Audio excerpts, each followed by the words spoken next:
Hello everyone, welcome to Deal Academics. तो आज की इस वीडियो में हम डिस्कस करने वाले हैं एनसीईआरटी एग्जाम्पलर का आपका एक्सरसाइज 4.2 का सॉल्यूशन। इससे पहले ही वाली वीडियो के अंदर हमने एक्सरसाइज 4.1 डिस्कस करी थी। अगर आपने अभी तक वो वीडियो नहीं देखी है तो सबसे पहले उस वीडियो को कवर करो, उसके बाद इस वीडियो पे आना। तो स्टार्ट करते हैं exercise 4.2 NCERT exemplar solution class 10th mathematics की। स्टार्ट करते हैं फर्स्ट क्वेश्चन से। पिछले वाला जो एक्सरसाइज था एक्सरसाइज 4.1, उसमें हमें यही पूछा गया था कि कोई एक क्वाड्रेटिक इक्वेशन है या फिर नहीं है। कोई उसमें एक्सप्रेशंस दिए गए थे जिसमें कि बताना था हमें कि कोई एक एक्सप्रेशन जो है वो क्वाड्रेटिक इक्वेशन है या नहीं है। तो हमें ये तो पता ही है कि जो एक्सप्रेशन डिग्री 2 रखता है, यानी कि जिसकी डिग्री 2 है, वो एक क्वाड्रेटिक एक्सप्रेशन कंसिडर किया जाता है। ठीक है। अब बात करते हैं एक्सरसाइज 4.2 की। 4.2 के अंदर यहाँ पर हमसे पहला क्वेश्चन क्या कह रहा है? कह रहा है state whether the following quadratic equation have two distinct real roots.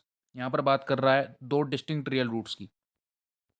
तो यहाँ पर किसी भी क्वाड्रेटिक एक्सप्रेशन के दो डिस्टिंक्ट रियल रूट्स, यानी कि दो अलग अलग रियल रूट्स तभी होते हैं जब उस क्वाड्रेटिक एक्सप्रेशन का डिस्क्रिमिनेंट पॉजिटिव होता है।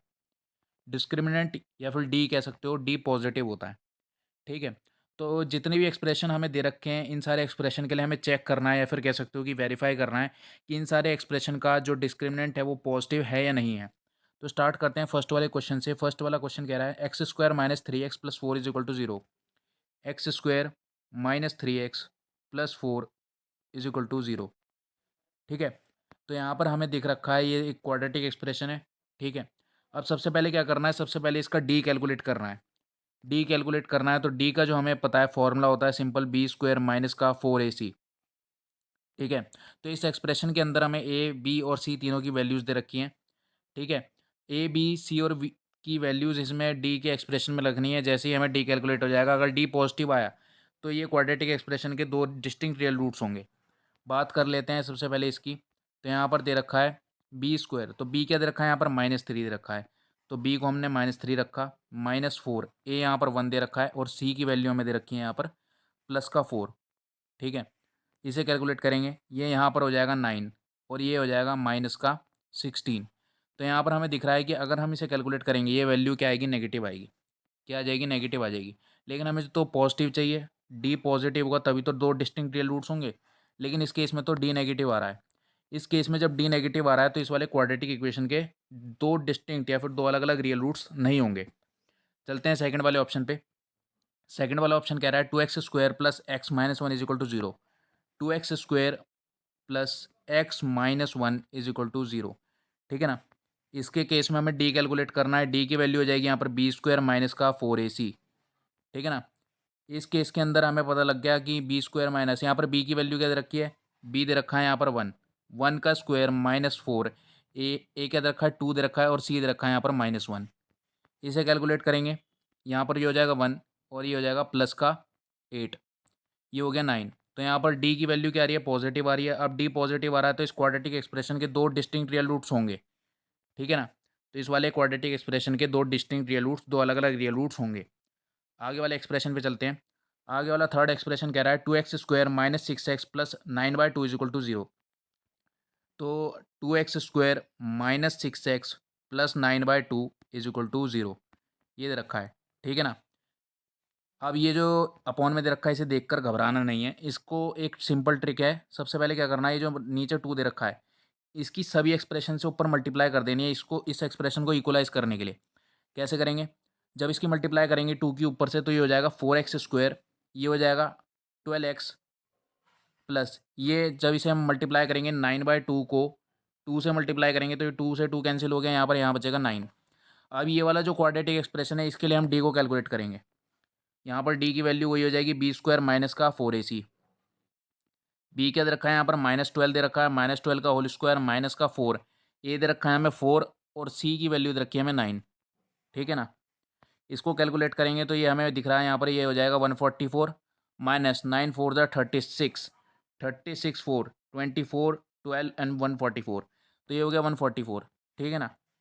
इसकी वैल्यू क्या आ रही है, इसकी वैल्यू जीरो आ रही है। अब जब जीरो आ रही है तो हमें पता है कि जब किसी भी क्वाड्रेटिक एक्सप्रेशन का जो डिस्क्रिमिनेंट होता है जब वो जीरो आ जाता है तो उसके केस में उस क्वाड्रेटिक एक्सप्रेशन के दो इक्वल रियल रूट्स होते हैं। दो इक्वल रियल रूट्स होते हैं तो यहाँ पर तो इक्वल रियल रूट्स आएंगे, लेकिन हमें क्या पूछ रहा है, हमें पूछ रहा है कि दो डिस्टिंक्ट रियल रूट्स हैं या नहीं है। तो इस वाले क्वाड्रेटिक एक्सप्रेशन के लिए भी दो डिस्टिंक्ट रियल रूट्स नहीं होंगे, ठीक है ना, दो डिस्टिंक्ट रियल रूट्स नहीं होंगे। आगे वाले एक्सप्रेशन पे चलते हैं। फोर्थ एक्सप्रेशन दे रखा है हमारा 3x² minus 4x+1, 3x² minus का 4x+1 इज इक्वल टू 0। इसके केस में हमें डी को कैलकुलेट करना है, तो डी वही फॉर्मूला रहेगा सिंपल, b² माइनस का 4ac। तो b की वैल्यू क्या दे रखी है, माइनस का 4 का स्क्वायर माइनस 4, a दे रखा है यहाँ पर 3 और c दे रखा है यहाँ पर 1। अब यहाँ पर देखते हैं, ये हो जाएगा यहाँ पर 16 माइनस का 12, तो ये क्या हो गया, यहाँ पर 4 आ गया। यहाँ पर डी की वैल्यू क्या आ रही है, पॉजिटिव आ रही है। अब डी की वैल्यू पॉजिटिव आ रही है तो इसके केस में दो डिस्टिंक्ट रियल रूट्स होंगे। तो फोर्थ एक्सप्रेशन के लिए दो डिस्टिंक्ट रियल रूट्स सेटिस्फाई हो रहे हैं। आगे चलते हैं फिफ्थ एक्सप्रेशन पे। फिफ्थ एक्सप्रेशन दे रखा है यहाँ पर x+4 का होल स्क्वायर, x+4 का whole square minus 8x is equal to 0। अब हमें क्या करना है, पहले इस पूरे एक्सप्रेशन को खोलना है, उसके बाद सॉल्व करना है। इसको जब हम खोलेंगे तो इसमें फॉर्मूला लगेगा a² plus b² plus 2ab। तो ये 8x हो जाएगा, माइनस का 8x वैसे ही है इज इक्वल टू 0। जब इसे कैंसिल हो जाएगा, ये क्या हो गया, कैंसिल हो गया। अब यहाँ पर ये क्या बचा, x² plus 16 is equal to 0, ठीक है। तो यहाँ पर बीच वाला टर्म जो है यानी कि b जो है वो गायब है, इस एक्सप्रेशन में b गायब है, और c कांस्टेंट वैल्यू दे रखी है हमें 16, ठीक है। तो इसके लिए d कैलकुलेट करेंगे, d आएगा यहाँ पर b² माइनस का 4ac। b की वैल्यू क्या दे रखी है यहाँ पर, b की वैल्यू तो हमने कुछ भी कंसीडर नहीं करी, तो इसको 0 मान लेंगे, ठीक है ना। या फिर कह सकते हो माइनस का 4, a क्या दे रखा है यहाँ पर, a की वैल्यू दे रखी है 1, a की वैल्यू 1 दे रखी है, और यहाँ पर c की वैल्यू क्या दे रखी है हमें, c दे रखा है हमें 16, ठीक है, 16 दे रखा है। तो इसके केस में d की वैल्यू क्या आ जाएगी यहाँ पर, -64। यहाँ पर d क्या आ गया, नेगेटिव आ गया। अब d नेगेटिव आ गया तो इसके केस में हमारे दो डिस्टिंक्ट रियल रूट्स भी नहीं होंगे, दो इक्वल रियल रूट्स भी नहीं होंगे। इसके केस में हमारे नो रियल रूट्स होंगे, नो रियल रूट, ठीक है। जब कोई भी कोई भी रियल रूट नहीं होगा, क्योंकि उसमें डिस्क्रिमिनेंट नेगेटिव आ गया, ठीक है ना। तो इसके केस में डिस्क्रिमिनेंट नेगेटिव आ रहा है, तो इसके केस में भी दो डिस्टिंक्ट रियल रूट्स नहीं होंगे। आगे चलते हैं सिक्स्थ एक्सप्रेशन पे। सिक्स्थ एक्सप्रेशन दे रखा है हमारा x माइनस का √2 का होल स्क्वायर, x माइनस √2 का whole square minus 2x+1 is equal to 0। फटाफट सॉल्व करना है। इसको √2 को देख के घबराना नहीं है, वही चीज़ है, फॉर्मूला लगेगा a² प्लस b² माइनस का 2ab। तो जब ये होगा a² प्लस बी स्क्वायर क्या आ जाएगा यहाँ पर 2 और माइनस का 2ab, माइनस का 2ab, तो ये हो जाएगा √2, ठीक है, minus of 2x minus 2 is equal to 0, ये हो जाएगा, ठीक है। इसके केस में हमें पता है कि यहाँ पर +2 से -2 कट जाएगा, यहाँ पर बचेगा x² माइनस ऑफ 2√2, और यहाँ पर क्या बचेगा, माइनस का 2x, ठीक है। इसको हम क्या ले लेंगे, इस वाले एक्सप्रेशन को इधर ले आएंगे, तो ये हो जाएगा x² माइनस का 2x माइनस 2√2, ये हमारा कांस्टेंट टर्म बन गया, ठीक है। इसके केस में हमें क्या करना है, डी की वैल्यू कैलकुलेट करनी है। इस एक्सप्रेशन के केस में b² माइनस का 4ac, b² क्या दे रखा है यहाँ पर, माइनस का 2 का स्क्वायर माइनस ऑफ 4, a क्या दे रखा है 1, c दे रखा है यहाँ पर -2√2, ठीक है। अब बात कर लेते हैं इसके एक्सप्रेशन की, तो ये हो जाएगा 4 माइनस, अब यहाँ पर क्या दे रखा है, यहाँ पर प्लस हो जाएगा 4 2, तो यहाँ पर ये लिख सकते हैं हम इसे 8√2 समथिंग, ठीक है। तो यहाँ पर दिख रहा है, जब तुम इसे कैलकुलेट करोगे √2 की वैल्यू लिखोगे 1.4 समथिंग आएगी, तो तुम्हें दिख रहा है ना कि यहाँ पर पूरा जो एक्सप्रेशन है, ये जो जो इसका डी की वैल्यू आएगी वो सारी पॉजिटिव आने वाली है। जब डी की वैल्यू पॉजिटिव आ रही है तो क्या दिक्कत है, तो इसके भी दो डिस्टिंक्ट रियल रूट्स होंगे। सिक्स्थ वाले एक्सप्रेशन के लिए भी दो डिस्टिंक्ट रियल रूट सेटिस्फाई कर रहे हैं। आगे चलते हैं भाई सेवन्थ पार्ट पे। सेवन्थ पार्ट दे रखा है डराने के लिए, √2x² minus of 3/√2x plus 1/√2 is equal to 0। ये सिर्फ डराने के लिए तुम्हें √2 नीचे दे दिया है, ताकि तुम डर जाओ और तुम इस एक्सप्रेशन को सॉल्व ही ना करो। जब तुम, मैंने वही वही वाली ट्रिक बताई है तुम्हें कि √2 को तीनों एक्सप्रेशन से तुम्हें मल्टीप्लाई करना है। जब तुम इससे मल्टीप्लाई करोगे तो यहाँ पर ये हो जाएगा, ये हो जाएगा 2x² minus of 3x plus यहाँ से कटेगा ये 1 हो जाएगा, समझ गए। √2 की √2 से करोगे तो क्या हो जाएगा, यहाँ पर 1/√2 है, इसको जब √2 से मल्टीप्लाई करोगे तो ये तो कैंसिल आउट हो जाएगा, ठीक है। अब ये वाला जो एक्सप्रेशन है इसके लिए हमें डी कैलकुलेट करना है। डी की वैल्यू क्या आ जाएगी, b² माइनस का 4ac। बहुत सिंपल एक्सप्रेशन है, यहाँ पर ये हो जाएगा माइनस का 3 का स्क्वायर माइनस 4, a क्या दे रखा है यहाँ पर 2 दे रखा है, c दे रखा है 1, ठीक है। इसको कैलकुलेट कर लेना है। यहाँ पर इसकी वैल्यू क्या आ जाएगी, ये हो जाएगी 9 माइनस का 8, यहाँ पर ये हो गया 1। तो यहाँ पर इसके केस में भी क्या आ रहा है, डी पॉजिटिव आ रहा है, डी पॉजिटिव आ रहा है तो इसके भी दो डिस्टिंक्ट रियल रूट्स होंगे, समझ गए। तो इसके भी दो डिस्टिंक्ट रियल रूट्स होंगे। आगे बढ़ते हैं एट्थ पार्ट पे। एट्थ पार्ट पे आते हैं। एट्थ पार्ट क्या कह रहा है? एट्थ पार्ट कह रहा है x one minus x minus two is equal to zero. ठीक है, इसके केस में हमें देखना है तो ये इसको सॉल्व करेंगे तो ये हो जाएगा एक्स माइनस का एक्स स्क्वायर माइनस का two is equal to zero. अब हमें पता है कि क्वाड्रेटिक एक्सप्रेशन में क्या होता है कि जो जिसकी डिग्री ज़्यादा होती है वो आगे होता है। तो इसको हम आगे लेंगे माइनस एक्स स्क्वायर, ये हो जाएगा plus x minus two is equal to zero. अब हमें दिख रहा है कि ये क्या दे रखा है कि भैया ये दे रखा है यहाँ पर माइनस, तो इस माइनस को साइन चेंज कर देंगे, ये हो जाएगा एक्स स्क्वायर, ये हो जाएगा माइनस का x plus two is equal to zero. ठीक है, साइन चेंज कर दिया। अब यहाँ पर इस एक्सप्रेशन के लिए डी को कैलकुलेट कर सकते हो, बी स्क्वायर माइनस का फोर ए सी हो जाएगा ये। ठीक है, यहाँ पर बी ये हो गया माइनस वन का होल स्क्वायर माइनस फोर, ए की वैल्यू वन है और सी की वैल्यू क्या हो गई? टू हो गई। ठीक है, आगे चलते हैं, इस एक्सप्रेशन को कैलकुलेट करेंगे, ये हो जाएगा वन और ये हो गया, ये हो जाएगा माइनस का एट, तो ये क्या हो गया? माइनस का सेवन। डी यहाँ पर क्या आ गया? नेगेटिव आ गया। डी नेगेटिव आ गया तो नो रियल रूट होंगे, नो रियल रूट। ठीक है, तो इस वाले एक्सप्रेशन के लिए भी हमारे पास दो डिस्टिंक्ट रियल रूट्स नहीं आ रहे, तो यहाँ पर एट्थ एक्सप्रेशन के लिए भी नहीं होंगे। आगे चलते हैं। आगे दे रखा है नाइन्थ एक्सप्रेशन। नाइन्थ एक्सप्रेशन दे रखा है कि भैया वेट अ सेकेंड, तो यहाँ पर दे रखा है एक्स माइनस वन, यहाँ दे रखा है x plus two is equal to zero. अब तुम्हें क्या करना है इस वाले एक्सप्रेशन के लिए? तुम्हें सबसे पहले एक्स की मल्टीप्लाई एक्स प्लस टू से करनी है, फिर माइनस वन की मल्टीप्लाई एक्स प्लस टू से करनी है, फिर plus two is equal to zero लिखना है। ठीक है, इतना तो तुम्हें बेसिक मैथमेटिक्स आती होगी। यहाँ पर एक्स स्क्वायर हो जाएगा, प्लस टू एक्स हो जाएगा, माइनस एक्स हो जाएगा, ये माइनस टू हो जाएगा, प्लस टू हो जाएगा, इज इक्वल टू जीरो कर देंगे। ठीक है, तो तुम्हें साफ दिख रहा है ये प्लस टू से माइनस टू कट गया, तो यहाँ पर क्या बचेगा? एक्स स्क्वायर प्लस का यहाँ क्या बचेगा? एक्स बचेगा इज इक्वल टू जीरो। दिख गया तुम्हें क्या हो रहा है? X square plus x is equal to zero. ठीक है, तो इस वाले केस के अंदर अगर हम देखेंगे तो इस वाले केस के अंदर यहाँ पर हमें क्या मिलेगा?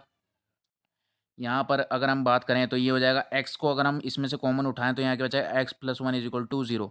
ठीक है, तो यहाँ पर क्या बचा? ये एक्स की वैल्यू तो जीरो बची और एक बचा एक्स की वैल्यू माइनस वन। ठीक है, तो इस वाले केस के अंदर अगर हम देखेंगे तो इस वाले केस के अंदर यहाँ पर दे रखा है x square plus x minus.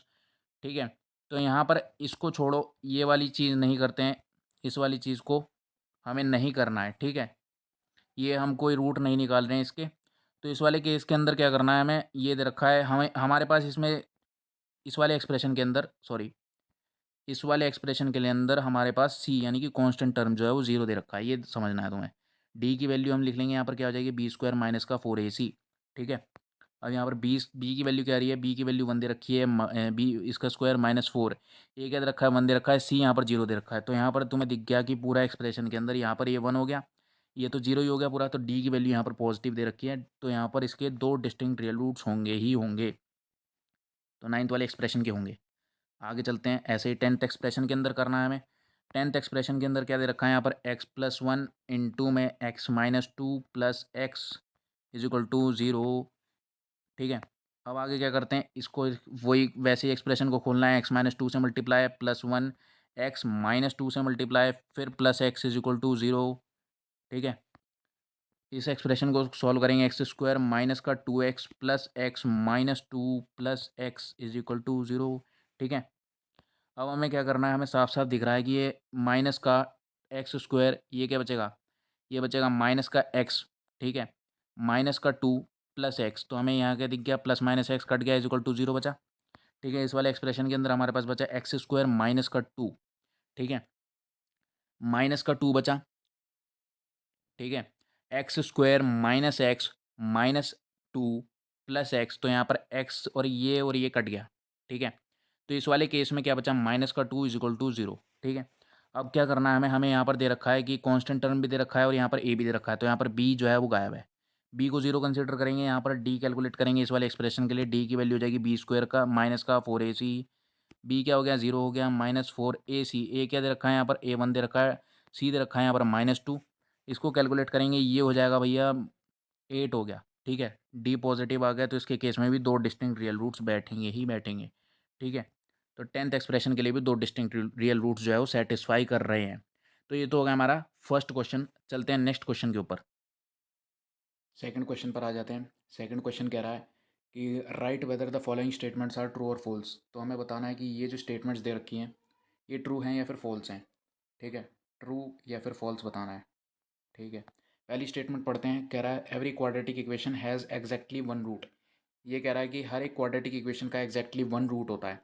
ऐसा नहीं होता, हर क्वाड्रेटिक इक्वेशन का एग्जैक्टली एक ही रूट हो, सिर्फ एक रूट हो, ऐसा पॉसिबल नहीं है। दो रूट भी हो सकते हैं और एक उसका एक सिंगल रूट भी हो सकता है। तो ये वाली जो स्टेटमेंट है फर्स्ट वाली, वो क्या होती है? फॉल्स हो जाती है। सेकंड वाली की बात करते हैं। कह रहा है every quadratic equation has at least one real root. कह रहा है कि हर एक क्वाड्रेटिक इक्वेशन का एटलीस्ट एक रियल रूट होता है। तो ऐसा भी नहीं होता, किसी क्वाड्रेटिक इक्वेशन के दो रियल रूट भी हो सकते हैं। फॉर एग्जांपल अगर मैं बताऊं यहाँ पर आपको, x square minus 16 is equal to zero करोगे तो इसके दो रियल रूट आएंगे, एक +4 आएगा, एक -4 आएगा। तो ये वाली स्टेटमेंट भी क्या हो जाती है? फॉल्स हो जाती है। सेकंड वाली स्टेटमेंट भी हमारी क्या हो जाएगी यहाँ पर? फॉल्स हो जाएगी। थर्ड वाली स्टेटमेंट की बात करते हैं। थर्ड वाली स्टेटमेंट कह रही है every quadratic equation has at least two roots. ये कह रहा है कि हर एक क्वाड्रेटिक इक्वेशन के एटलीस्ट दो रूट्स होते हैं। तो हर एक क्वाड्रेटिक इक्वेशन के एटलीस्ट दो रूट्स हों, ये भी पॉसिबल नहीं है कि एटलीस्ट दो रूट्स होंगे, ये भी पॉसिबल नहीं है। उसका एक रूट भी हो सकता है, दो रूट भी हो सकते हैं। ठीक है, बात करते हैं अगले ऑप्शन की। ये भी थर्ड ऑप्शन भी फॉल्स हो जाएगा। आगे बात करते हैं फोर्थ ऑप्शन की। फोर्थ ऑप्शन कह रहा है every quadratic equation has at most two roots. तो ये बात बिल्कुल सही है। क्यों? क्योंकि हर एक क्वाड्रेटिक इक्वेशन के, ये ट्रू होगी क्योंकि हर एक क्वाड्रेटिक इक्वेशन के ज़्यादा से ज़्यादा दो रूट्स हो सकते हैं। एट मोस्ट बोला है, ज़्यादा से ज़्यादा दो रूट्स हो सकते हैं। तो ये वाली स्टेटमेंट ट्रू है। फिफ्थ वाली बात करते हैं। फिफ्थ वाला कह रहा है if the coefficient of x square and the constant term of a quadratic equation have opposite signs then the quadratic equation has real roots. तो ये क्या कह रहा है मैं बता देता हूँ। इसमें ये कह रहा है कि ए एक्स स्क्वायर जो जनरल टर्म टर्म होता है, एक क्वाड्रेटिक इक्वेशन का जनरल फॉर्म होता है। इसके अंदर ये कह रहा है कि जो कोफिशिएंट है एक्स स्क्वायर का, अगर इसका साइन और जो कांस्टेंट टर्म है उसका साइन जो है वो अपोजिट हो जाए, तो उसके केस में हमें बताना है उसके रियल रूट्स होंगे नहीं होंगे। तो इसके केस में डी क्या आ जाएगा? डी आ जाएगा बी स्क्वायर माइनस का 4ac। ठीक है, बी की वैल्यू क्या आ जाएगी यहाँ पर? बी हो जाएगा 1 स्क्वायर, या फिर कह सकते हो बी स्क्वायर माइनस का 4। ए क्या हो जाएगा यहाँ पर? -a। और ये क्या हो जाएगा? सी क्या हो जाएगा? -c। ठीक है, इस वाले केस के अंदर तो हमें पता लग गया कि इस वाले केस के अंदर क्या होगा? बी स्क्वायर माइनस का 4ac। तो यहाँ पर हमें क्या अपोजिट साइन है, तो यहाँ पर कांस्टेंट टर्म को हमें पॉजिटिव करना पड़ेगा। ठीक है, अपोजिट साइन है एक्स स्क्वायर का कोफिशिएंट और सी का कांस्टेंट टर्म का अपोजिट साइंस हैं। तो यहाँ पर जब हम सी को पॉजिटिव रख देंगे, इस वाले केस में जब हम सी को पॉजिटिव रखेंगे, तो ये वाली वैल्यू जो है वो क्या आ जाएगी? बी स्क्वायर, यहाँ पर क्या हो जाएगा? ये +4ac। तो इसके केस में क्या कर, डी पॉजिटिव आ गया। अब डी पॉजिटिव आ गया तो इसके रियल रूट होंगे ही होंगे। ठीक है, तो इस वाली स्टेटमेंट को भी हम ट्रू मानेंगे। फिफ्थ ऑप्शन भी हमारा ट्रू हो जाएगा। ठीक है, फिफ्थ ऑप्शन भी हमारा ट्रू हो जाएगा। चलते हैं सिक्स्थ ऑप्शन के ऊपर। तो यहाँ पर सिक्स्थ वाला पार्ट कह रहा है if the coefficient of x square and the constant term have the same sign and if the coefficient of x term is zero then the quadratic equation has no real roots. तो यहाँ पर हमें दे रखा है कि जैसे कि for example general form होती है a x square plus b x plus c is equal to zero. यहाँ पर क्या कह रहा है? If the coefficient of x square and the constant term have the same sign, यानी कि एक्स स्क्वायर के कोफिशिएंट का और कांस्टेंट टर्म का सेम साइन है। और यहाँ पर क्या कह रहा है? कोफिशिएंट ऑफ एक्स टर्म, यानी कि एक्स का जो कोफिशिएंट है बी, उसकी वैल्यू हमने ज़ीरो रखनी है। तो इसके नो रियल रूट होंगे या नहीं होंगे? तो इसके केस में हमें पता है डी कैलकुलेट कर लेंगे। बी स्क्वायर माइनस का 4ac हो जाएगा। ठीक है, तो यहाँ पर बी क्या दे रखा है? B square -4। ए क्या दे रखा है यहाँ पर? ए दे रखा है ए, और यहाँ पर सी। ठीक है, तो इसके केस में बी की वैल्यू तो ज़ीरो हो गई। अब बी की वैल्यू ज़ीरो हो गई तो ये हो गया -4ac।